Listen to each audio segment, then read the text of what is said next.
আপা ছোট ভাই ভোটে দাঁড়াইছি, দোয়া রেখেন।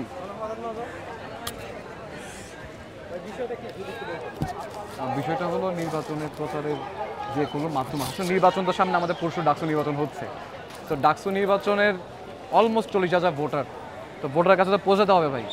তো নির্বাচনে পৌঁছানোর প্রচারের যে ধরনের মাধ্যমগুলো আমাদের আছে, আপনি যদি দেখেন যে লিফলেটিংয়ের একটা ব্যবস্থা আছে, তো এত লিফলেটে বইরা গেছে মানে আমাদের ক্যাম্পাসটা যে প্রথমত লিফলেট খুবই বিরক্তিকর, আমি নিজের কাছে হয়ে দাঁড়াইছে এখন এজ এ ক্যান্ডিডেট আকারেও।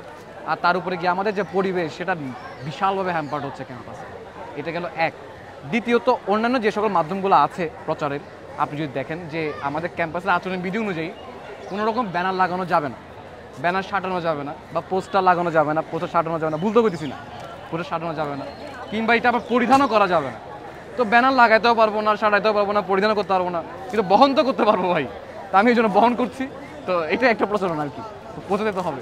আমার নাম অর্ক, আমি আসন্ন ডাকসু নির্বাচনের স্বতন্ত্র শিক্ষার্থী ঐক্য মনোনীত সদস্য প্রার্থী হিসেবে ডাকসু নির্বাচনে অংশগ্রহণ করছি। আমার ব্যালট নাম্বার 2।